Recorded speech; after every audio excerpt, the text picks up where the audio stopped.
Good morning, everyone. Thank you very much for giving me a chance to present at your forum. Due to my deanery teaching commitments, I could not present live, and that's why I had to record a video. So I will go through the presentation. So today's topic is Necessity, the Mother of Innovations, a Surgical Trainees Chronicle. I'm Khalid Bhatti. I'm ST6 with an upper GI interest. I'm currently working at Salford Royal Hospital in Northwest Deanery.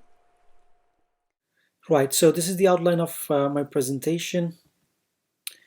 Um, I have a deep interest in adult learning theory and educational psychology, and according to these theories, self-directed learning, motivation, reflection, and feedback, they are the important pillars. There are a lot of studies which state that surgical trainees, they have a deep interest in their own learning, and they want to learn new skills even from the beginning of their training. In this regard, simulation-based training has a lot of advantages because it can help the surgeons to get the skills they need to have. Once I started training, that was like year 2019, and we were struck by the COVID-19 very badly. So this created a situation which was quite a bit challenging.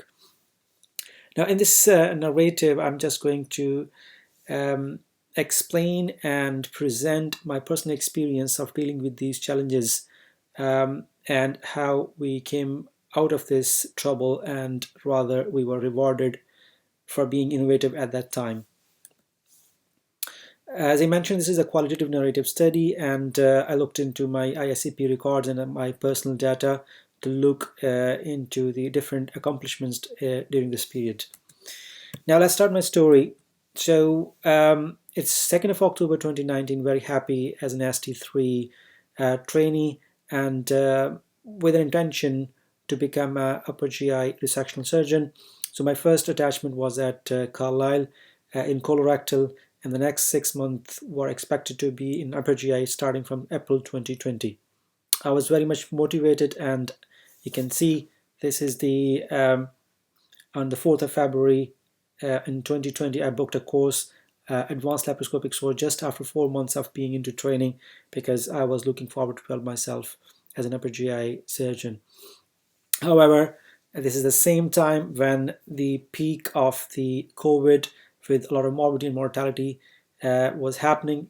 But look at the opportunities and the training cases recorded in e-log books by activity, by the different surgeons, and see there's a lot of dip there. And this is challenge number one. The other challenge related to this training was that in the next month after booking the course, I received an email from the Royal College of Surgeons stating that my course has been cancelled. What to do from here?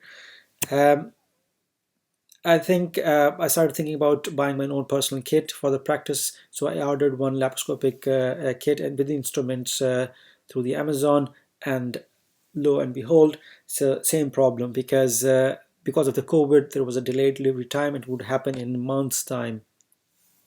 I spoke to my education supervisor, Mr. Wayman, a man of crisis, who helped me a lot in getting some instruments from the theater, and the issue was still the same: what to do about simulator and suturing models. So the solution came to mind is that whatever available at home, I should utilize those resources, and this is what I had: my son's Xbox box, and then I got another smaller box, my iPad, and a small elastic band. So these were the things came in front of me. So I built up a lab mentor within a few days. You can see that this was a working top. This is the iPad through which I was seeing, and these are the ports through which I was putting instruments, and this is a suturing model. And here you can see that this was a hiatal hernia, a repair model, and this is a very rudimentary, I would say, and this was an intraotomy closure model. Now, the other challenge is that how to get feedbacks now, because you can learn the wrong things. So solution was that I developed a laparoscopic skill channel 2020. It was developed in March, and then I started practicing and recording my videos. I was sharing these links with my mentors, and I were asking them and requesting them to get some feedbacks. Now, This is the record from my ICP. You can clearly see that this is the time, 14th April to 28th of April. I had done about, I would say, 30 hours of practice on that, and I was asking my mentors like Mr. Awalapati and Mr. Wayman to give me a feedback on these performances. So this is one of the examples. This is an example of a crural repair. This is another example of so-called, I would say, a jejunostomy, not the jejunostomy, the jejunal perforation repair, or the enterotomy closure. This is nicely closed, and this is my 6th attempt, you can see. Now, I was also interested to know that the thing we have developed is somebody else would be interested in that, and what is their opinion. So I logged in a research. I wanted to see what is the different people's opinion about that. So we used monkey survey, and then asked people's opinion by sending them a video, which was a 6-7 minutes video. So they looked into the video, and then they started giving a feedback. So we are like 6 months down the line, and it's in November 2020, and I have been transferred to Sunderland, which is an upper GI unit. Here the new thing was single anastomosis gastric bypass. They were very much into it, and then I wanted to practice that skill as well. So I developed a model on that and started practicing on that model.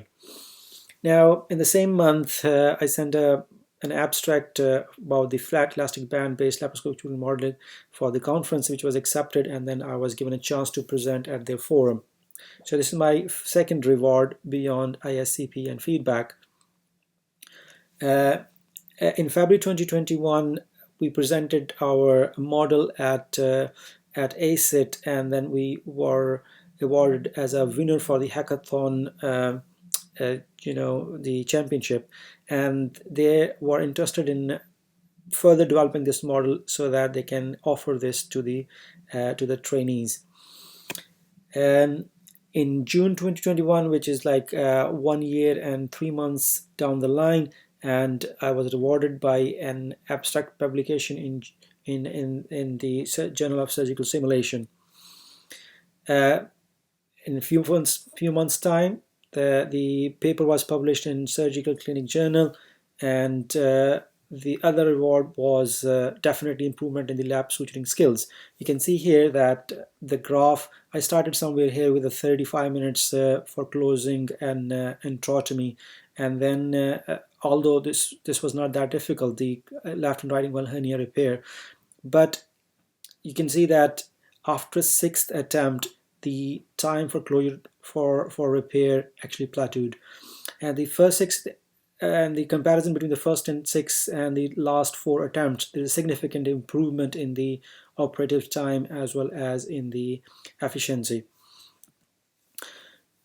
I was sharing these videos with my mentor from the Derby, who is Mr. Iftikhar, and he is a great person, a human being, and he's also running medical Midland Doctors Medical Initiative in Kashmir, a part of Pakistan.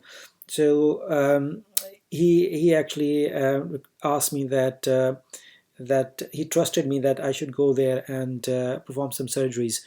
So I have visited that hospital like in 2021 and 2022. Both years performed some laparoscopic hernia repairs as well as laparoscopic cholecystectomies. Now the other task was that I wanted to do LabPass certification, but these the models for the LabPass are slightly different from the models I was practicing on. So I developed other few models, started practicing on that, and see what was the result. So I got LabPass certification, which is very prestigious for the upper GI surgeons in first attempt in December 2021. This is about 18 months after the start of everything. As an ST5, it's very rare that you get a chance to get onto the robotic training, but I was given a chance on that, and I don't think I did bad on that. This is my first ever robotic bowel anastomosis. The most prestigious thing which I have done so far or achieved so far is being a winner, first prize holder for the Surgical Sim Olympics, which happened in January 2022. Due to, I would say, because of my achievement, when I move on to my next rotation, which was in HPB, I was selected as a faculty member for quite an advanced bridges laparoscopic course. Since then, I've done quite a few courses with them as a faculty. Now, this didn't end there. My rudimentary model has evolved a lot, and you can see that this is a new model where I have developed the esophagogastric along with small bowel model. It has a mesentery with it, and there are a lot of things we can do on that. I had been practicing on this model by doing some crural repairs. This is an esophagus and also an OTC, on-table cholangiogram practice. I record these videos and then upload onto the YouTube. Similarly, DU perforation repair is another thing I had been practicing. This looks quite good to me. And then I have developed some partnership with the industry. The result is that they are offering me different instrument, and they ask me to practice, use those instrument, and then give them feedbacks. The recently uploaded video is actually a simulated small bowel anastomosis using the same model which I mentioned earlier. The story has not ended yet, and I am running a website for the FRCS candidates, and this is called Grab the FRCS for both Part 1 and 2. So the plan is also to develop the laparoscopic skills, and will be offering soon the Grab the Laparoscopic Surgical Skills course. So the results include that during this 2 years period, actually, there have been a significant improvement in laparoscopic suturing skills. This is quite evident from my self-reflection, feedback, and also feedback from the trainers, both in vivo and in vitro. The other benefits had been publication to presentation, first prize for the laparoscopic suturing course, first prize for being innovative, being a faculty member, and then development of the model, which will be training further trainees in the future.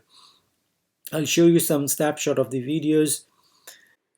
Right, so this is the first ever attempt at the crural approximation for a hiatal hernia. You can tell that somebody is doing it for the first time. Very, very careful, not very confident, or it's like, it's good to reflect after so many months or years. This is the right angle hernia flap closure. It is fast forwarded, but still you can see the confidence and the time efficiency. This is another one, and you can see this is the hiatal hernia repair, more advanced suturing model. And then I'm trying to demonstrate here the OTC.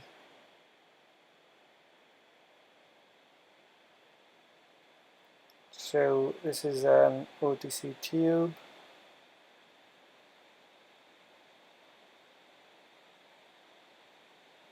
This is a simulated cystic duct.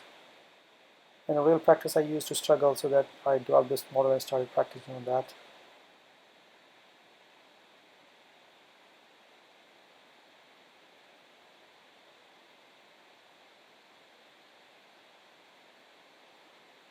This is something I'm really proud of. So this is a simulated laparoscopic small bowel staple anastomosis. The stapler is in, and it's being fired now.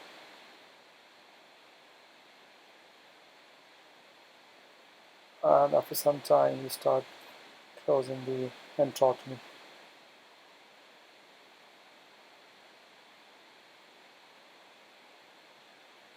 Yeah, so this is the enterotomy closure.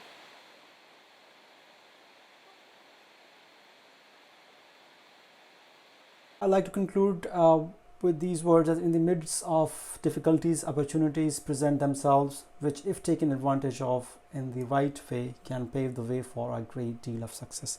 Thank you very much.